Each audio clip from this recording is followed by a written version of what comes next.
My son Michael's voice cut through the Tuesday afternoon silence like a blade through silk. Mom, is your boyfriend there? The question hit me so unexpectedly that I nearly dropped my reading glasses into my coffee cup. Yes, he's upstairs showering. Why? I glanced toward the ceiling where I could hear the familiar sound of running water from my master bathroom.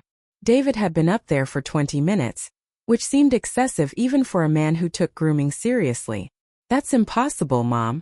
Michael's voice carried that professional hotel manager tone I'd learned to recognize over his 15 years in the business. I just watched him check into my hotel with another woman. My blood ran cold. The coffee cup trembled in my hand as I sat it down on the side table next to my worn copy of Pride and Prejudice. 8 months of what I thought was a loving relationship suddenly felt like standing on quicksand. Then I heard footsteps behind me. If you're watching this, subscribe and let me know where you're watching from. Let me back up and tell you how I got here. My name is Margaret Sullivan, but everyone calls me Maggie. I'm 63 years old, a retired high school English teacher from Boston. And until 10 minutes ago, I thought I'd found love again after losing my husband Robert 3 years earlier. David Patterson came into my life at a grief support group meeting. Handsome, charming, 58 years old with silver hair and kind blue eyes. He told stories about losing his wife to cancer, how he'd been a successful investment advisor before retiring early to care for her.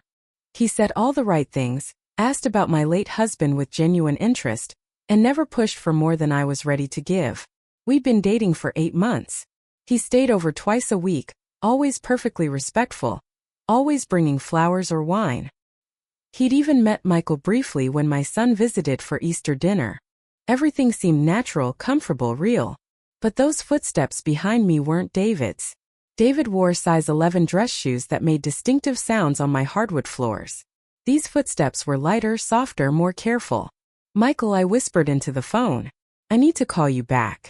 I slowly turned around, my heart hammering against my ribs like a caged bird trying to escape. Standing in my living room doorway was a young woman I'd never seen before. She was maybe 30 with long auburn hair and wide green eyes that looked as shocked as I felt. Oh my God, she breathed, her hand flying to her mouth. You're not supposed to be here. Well, that was rich. This stranger was standing in my living room telling me I wasn't supposed to be in my own house if I weren't so terrified. I might have laughed. Excuse me, I managed to say, gripping my phone tighter. Who are you and what are you doing in my house? The woman's face went pale. She glanced toward the stairs where the shower was still running, then back at me. David said he told me this was his house, that he lived alone. The pieces started clicking together like a jigsaw puzzle from hell. David told you this was his house. She nodded miserably. He gave me a key 3 weeks ago. Said I could use his place when he was traveling for business. I've been staying here while my apartment gets fumigated. She held up a silver key that looked exactly like the spare I'd given David last month. My mind reeled. David had been giving tours of my house to other women, claiming it was his property. The audacity was breathtaking. What's your name? I asked, surprised by how steady my voice sounded. Sophia Chan. I thought I was David's girlfriend. Her voice cracked on the last word. Oh honey, we both thought we were David's girlfriend. The shower upstairs suddenly stopped.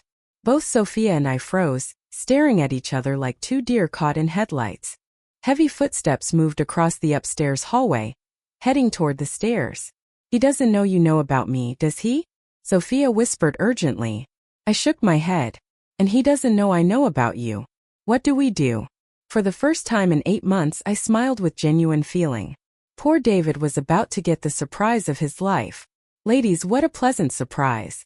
David's voice floated down from the top of the stairs, smooth as aged whiskey, and just as intoxicating. He appeared at the landing wearing nothing but a towel around his waist, his silver hair damp and perfectly styled, even fresh from the shower. The man had remarkable confidence. I give him that. He descended the stairs like he owned them, which, according to Sophia, he'd claimed he did. His blue eyes moved between us with practiced calm, as if finding 2 women in his living room was a perfectly normal Tuesday afternoon occurrence. Maggie darling, you're home early. He leaned down to kiss my cheek like nothing was wrong. The familiar scent of my expensive aftershave that he'd been using for months filled my nostrils. Even his cologne was borrowed. And Sophia? he continued without missing a beat. I thought you were staying at your sister's this week. I watched this performance with grudging admiration. The man was a professional. He'd clearly been juggling multiple women for who knows how long, and he did it with the skill of a circus performer.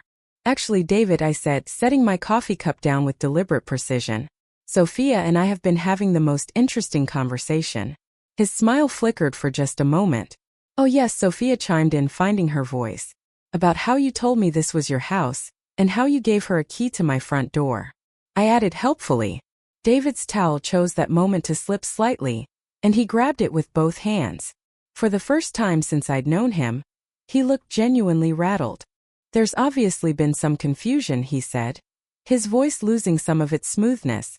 Sophia, why don't you head upstairs and let me explain? No. The word came out sharper than I'd intended. Sophia stays right here. We're going to have this conversation together. David's jaw tightened. Maggie, perhaps we should discuss this privately. Like you discussed giving away my spare key privately, I asked. Or like you discussed your investment advisor career privately. Because my son Michael just called me from his hotel where he watched you check in with yet another woman. The color drained from David's face. He stood there clutching his towel. No longer the confident charmer who'd swept me off my feet at grief counseling. He looked like what he was, a caught fraud. How many of us are there, David? I asked quietly. David's mouth opened and closed like a fish gasping for air. For a man who'd always had the perfect answer, the charming deflection, the smooth explanation, he seemed remarkably speechless. I can explain, he finally managed. Please do, I said, settling back into my favorite reading chair like I was preparing for a particularly entertaining show. Sophia and I have all afternoon. Sophia remained standing near the doorway, looking like she was ready to bolt at any moment. I couldn't blame her. If I weren't so angry, I might have been running too. David glanced around my living room as if seeing it for the first time. His eyes lingered on the family photos on the mantelpiece, the built-in bookshelves filled with my collection of classic literature, the antique writing desk that had belonged to my grandmother. All the details that should have told him this was clearly a woman's home. A home with decades of memories and personal touches. The truth is, he said slowly, my financial situation is more complicated than I led you to believe. I almost laughed. That was his explanation. Financial complications. So, you decided to move into my house and tell other women it belongs to you? I asked. That's your solution to financial complications? It's not like that.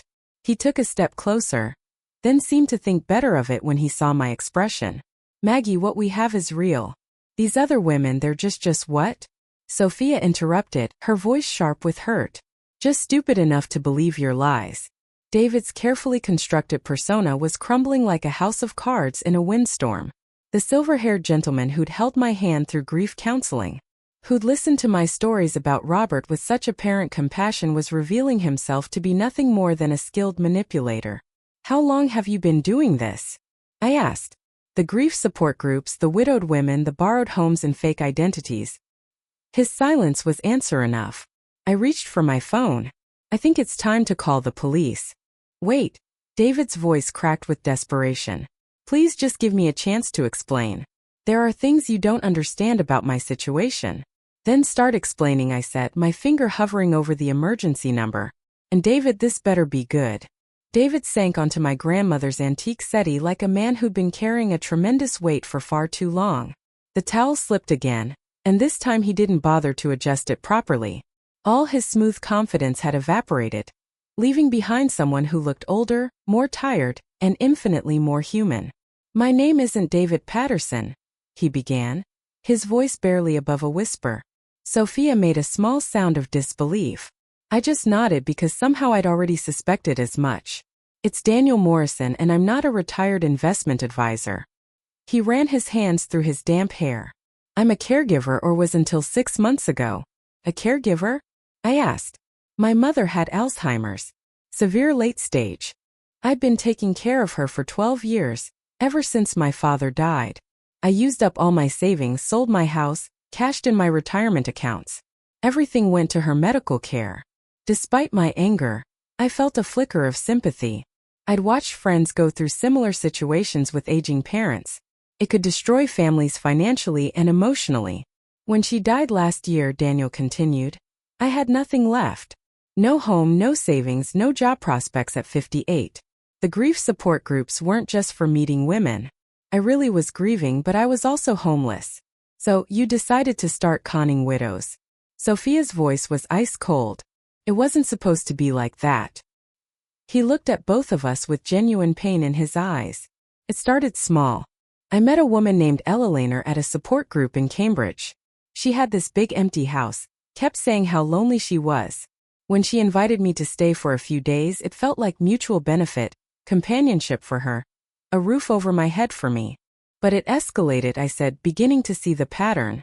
Eleanor introduced me to her friend Janet, who was also lonely. Janet introduced me to her neighbor Patricia.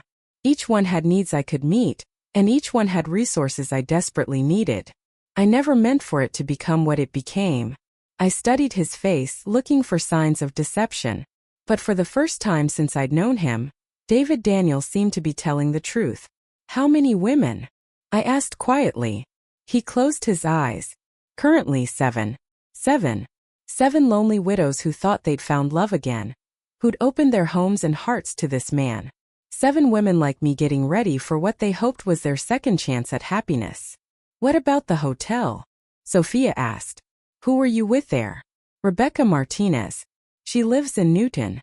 Today was supposed to be our special getaway weekend. His laugh was bitter and self-deprecating. I've become quite the juggler. My phone rang, startling all 3 of us. Michael's name flashed on the screen. I should take this, I said, holding up my phone.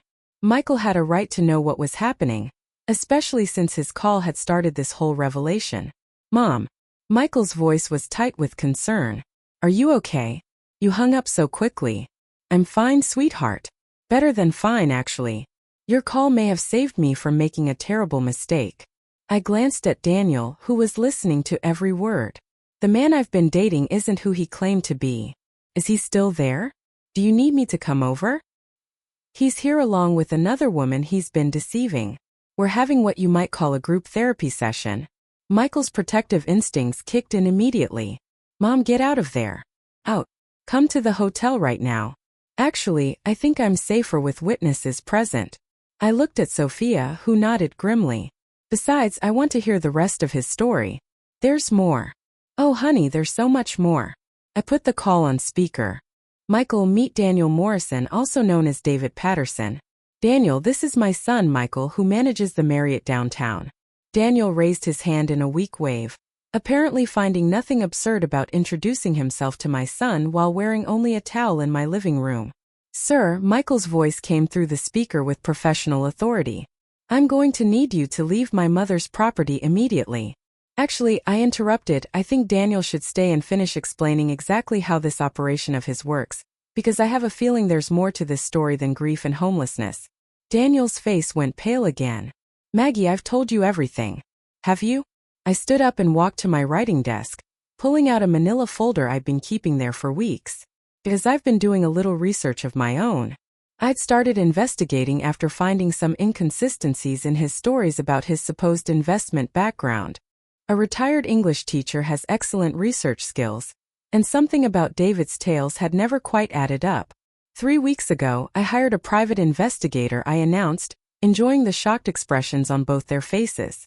Turns out David Patterson has quite an interesting financial history. Daniel dropped his head into his hands. Oh God. According to my investigator, you've been accessing these women's bank accounts. Small amounts carefully hidden, but definitely theft. I opened the folder, revealing bank statements and transaction records. 7 women, Daniel. You've stolen nearly $40,000 over the past 8 months. Sophia gasped. You're a criminal and you picked the wrong English teacher to mess with, I added with a smile that had nothing gentle about it. Daniel looked up at me with something that might have been respect mixed with terror. What do you want? Justice, I said simply. But first, I want to meet the other women. To meet all of them. By Thursday evening, I'd orchestrated what could only be described as the most awkward dinner party in Boston history. My dining room table, which usually hosted book club meetings and holiday dinners, now seated 7 women who'd all believed they were Daniel Morrison's one true love. Eleanor Whitman, 71, sat to my right, her silver hair perfectly styled despite the circumstances. She'd been Daniel's first mark, the widow from Cambridge who'd started this whole chain of deception. Across from her sat Janet Rodriguez, 65, clutching a tissue and looking like she wanted to disappear into her chair. "I feel so stupid," Janet whispered for the third time since arriving. "We all feel stupid," Patricia Chin said sharply. At 59, she was the youngest of us and clearly the angriest. But feeling stupid doesn't help. Action helps. Sophia sat next to Patricia, having bonded with her over their shared experience of thinking they'd had keys to David's house. The remaining two women, Rebecca Martinez and Linda Thompson, sat quietly, still processing the revelation that their romantic getaways and intimate dinners had been part of an elaborate con. "Ladies," I said, standing at the head of my table like I was addressing a particularly challenging AP English class. "We have a problem. Daniel Morrison has systematically stolen from all of us, lied to all of us and made fools of all of us. The question is, what are we going to do about it?" "Call the police," Rebecca said immediately. "Press charges, send him to prison." "That's one option," I agreed. "But there's a complication." I placed copies of my private investigator's report in front of each woman. "Daniel Morrison doesn't legally exist. No social security number, no credit history, no official records going back more than 2 years. Eleanor looked up from the report with sharp eyes. "He's using a false identity," which means, I continued, that prosecuting him becomes much more complicated. "We need to find out who he really is before we can get justice." "How do we do that?" Linda asked quietly. She'd barely spoken since arriving, clearly overwhelmed by the situation. I smiled, feeling that familiar teacher satisfaction when a student asked exactly the right question. "We set a trap." Patricia leaned forward with interest. "What kind of trap?" "Daniel thinks he's in control of this situation.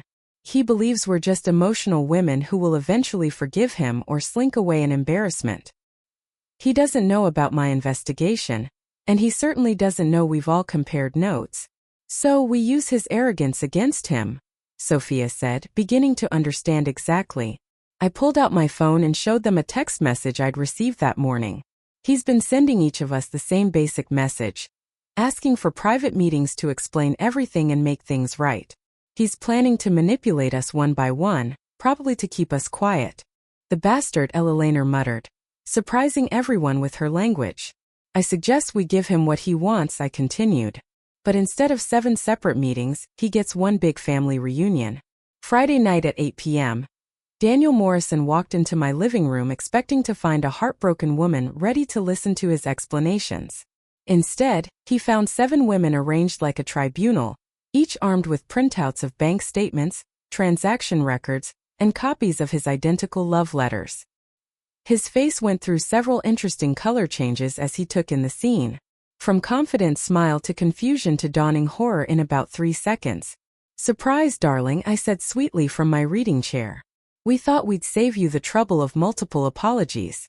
"Ladies, I can explain," he began, then stopped when he saw the evidence folders in our hands. "Please do," Eleanor said dryly. "Start with explaining why you told Janet you were a retired engineer when you told me you were an investment advisor and why you told me you were a former Navy officer." Patricia added. Daniel looked around the room like a cornered animal. I adapted my background to what I thought each of you would find appealing." "You mean you lied more efficiently?"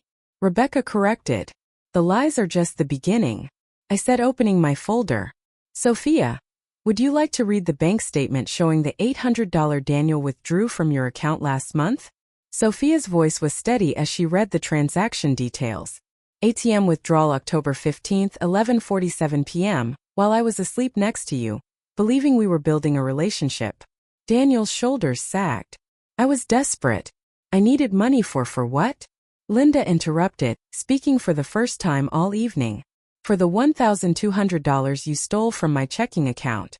For the credit card you opened using Ella Lehner's information. For the loan you took from Patricia that you never intended to repay." The man looked genuinely broken now. All his charm and confidence completely drained away. "I never meant for it to go this far." "But it did go this far," I said firmly. "And now we need to know who you really are." I pulled out the last document in my folder, the one that had arrived by email just 2 hours earlier. My investigator made an interesting discovery today. Daniel Morrison is an identity you stole from a man who died in Oregon 3 years ago. The room went completely silent. Your real name is Thomas Bradley Hutchinson, and you're wanted by the FBI for running con games in 12 states over the past decade. Daniel Thomas closed his eyes and seemed to age 10 years in that moment. We know about the seniors in Florida, I continued. The group home scam in Arizona, the elderly man in Nevada who lost his entire retirement to your investment scheme. How did you? He started find out. I smiled. Never underestimate a retired English teacher with internet access and a good private investigator. Thomas Bradley Hutchinson sat in silence for a full minute, staring at his hands folded in his lap. When he finally looked up, his face held a resignation I hadn't seen before. You want the truth? He asked quietly. The whole truth? It would be refreshing, Eleanor said tartly. I started running cons when I was 19. My mother wasn't sick with Alzheimer's. She threw me out when she caught me stealing from her purse to buy drugs. I've been living off other people's kindness and stupidity for 39 years. The casual cruelty of that statement, other people's stupidity, hit each of us like a slap. Some of the women I've scammed, he continued, they never recovered financially. There was a lady in Phoenix, Margaret Chun, 73 years old. I took her for $60,000, her entire life savings. She had to move in with her daughter after that. Lost her independence completely. Sophia made a small sound of distress. Margaret Chun had the same last name as Patricia. That was my aunt, Patricia said, her voice deadly quiet. Aunt Margaret died last year. My family always wondered what happened to her money. The temperature in the room seemed to drop 10 degrees. Thomas's face went white as he realized what he'd just revealed. She was your aunt, he whispered. She was, Patricia said, standing slowly. And she spent the last year of her life ashamed and broken because some piece of garbage convinced her he loved her, and then stole everything she had. I watched this exchange with growing understanding. This wasn't just about our money or our broken hearts anymore. This was about justice for all the women Thomas had destroyed over the decades. How many others? I asked. How many elderly women have you stolen from? I don't keep count, he said, then seemed to realize how that sounded. I try not to think about give me a number, Patricia demanded, moving closer to where he sat. Maybe 200. Over the years, 200 elderly women. 200 life savings accounts drained. 200 women like Patricia's Aunt Margaret, left with nothing but shame and regret. Well, I said, standing up and smoothing my skirt. I think we've heard enough. I walked to my front window and pulled back the curtain.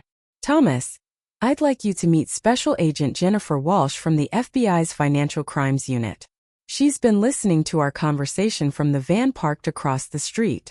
Through the window we could all see a black SUV with its doors opening and several people in suits getting out. Thomas shot to his feet. You set me up. We set you up, I corrected. All of us together. The look of absolute betrayal on Thomas's face was almost comical. After spending decades manipulating trusting women, he couldn't believe we'd turned the tables on him. You can't do this, he said, backing toward my kitchen as the sound of footsteps approached my front door. I trusted you. You trusted us? Rebecca laughed, but there was no humor in it. You stole our money and our dignity, and you think we owe you trust? The doorbell rang. I walked calmly to answer it, leaving Thomas standing in my living room, surrounded by 7 very angry women. Mrs. Sullivan. The woman at my door was younger than I'd expected, maybe 40, with short blonde hair and intelligent brown eyes. I'm Special Agent Walsh. Thank you for your cooperation in this investigation. Thank you for taking us seriously, I replied, stepping aside to let her and 3 other agents enter. He's in the living room, and he just confessed to running cons on approximately 200 elderly women over the past 39 years. We heard, Agent Walsh said grimly. Mrs. Sullivan, I have to tell you, when you first contacted our office 3 days ago, we weren't sure this operation would work. Criminals like Thomas Hutchinson are usually too smart to confess to multiple federal crimes in front of witnesses. You underestimated the power of 7 angry women working together, Ella Lehner said with satisfaction. Agent Walsh smiled. I'll remember that for future cases. Thomas tried one last manipulation as Agent Walsh approached him. "Please," he said, turning to me with tears in his eyes. "Maggie, what we had was real. I do care about you, about all of you." I studied his face for a moment, looking for any sign of genuine emotion beneath the practiced desperation. All I saw was a man who'd spent so many years lying that he'd forgotten how to feel anything authentic. "Thomas," I said gently, "if you really cared about us, you wouldn't have stolen from us. If you really cared about the 200 women you victimized over the years, you would have stopped after the first one." Agent Walsh began reading him his rights as one of the other agents handcuffed him. Thomas's shoulders shook with what might have been sobs or might have been rage. "Mrs. Sullivan," Agent Walsh said as they prepared to leave, "your testimony and evidence will be crucial in prosecuting this case. Are you prepared for that?" I looked around at the other women, seeing determination on every face. We'd started this evening as victims. We were ending it as witnesses for justice. "Agent Walsh," I said, "we'll be ready for whatever you need." As they led Thomas away, he looked back at me one last time. "I really did care about you, Maggie." "No," I said quietly. "You really didn't. But that's okay because I care about myself and that's something you never counted on." 6 months later, I sat in federal court watching Thomas Bradley Hutchinson receive a 25-year sentence for fraud, elder abuse, and identity theft. Patricia sat next to me holding a photograph of her Aunt Margaret. Eleanor was on my other side, having flown in from Cambridge specifically for this day. "The court recognizes," Judge Harrison said from the bench, "that the defendant's crimes have caused immeasurable harm to dozens of elderly victims across multiple states. The systematic targeting of grieving widows represents a particularly cruel form of predatory behavior." Thomas, wearing an orange jumpsuit and looking older than his 58 years, stood motionless as the judge continued. "However, this court also recognizes the extraordinary courage shown by the 7 women who orchestrated Mr. Hutchinson's capture and confession. Their actions have not only brought justice to themselves, but will prevent countless future victims." After the sentencing, Agent Walsh found us in the courthouse hallway. "Ladies, I wanted you to know that your case has become a model for how law enforcement works with elderly fraud victims. We're implementing the Sullivan Protocol in field offices across the country." "The Sullivan Protocol?" I asked, trying not to smile. "Community-based victim cooperation with law enforcement support. Let the criminals think they're still in control while building an airtight case against them." Eleanor chuckled. "Sounds like something a group of retired teachers and nurses might come up with." "Exactly." Agent Walsh shook our hands. "Thank you again for your service to justice." As we walked out of the courthouse into the bright spring afternoon, Patricia turned to me. "So what now, Maggie? Back to quiet retirement?" I thought about it for a moment. The past 8 months had been the most challenging and ultimately rewarding of my life. I discovered strengths I didn't know I had and formed friendships I never expected. "Actually," I said, "I've been thinking about starting a support group, not for grief this time but for elderly fraud victims. Help them understand they're not alone and that being victimized doesn't make them weak or stupid." "Count me in," Ella Lehner said immediately. "And me," Patricia added. "All of us," Rebecca said, speaking for the group. I looked at these remarkable women who turned their pain into power, their victimization into victory. Thomas Hutchinson had thought he was preying on lonely, vulnerable widows. Instead, he'd awakened a force he never saw coming. "You know what the best part is?" I said as we walked toward the street. "He probably thought he'd broken us. Thought we'd spend the rest of our lives feeling ashamed and foolish. Instead," Ella Lehner said with a grin, "we're stronger than we've ever been." As I drove home to my house, where I lived alone by choice and not by circumstance, I thought about the lesson Thomas had inadvertently taught me. He'd shown me that I could survive betrayal, fight back against injustice, and trust my own instincts even when everything seemed wrong. At 63, I'd learned something new about myself. I was not a victim. I was a force to be reckoned with. And any man foolish enough to underestimate an angry English teacher did so at his own peril. Thanks for listening. Don't forget to subscribe and feel free to share your story in the comments. Your voice matters.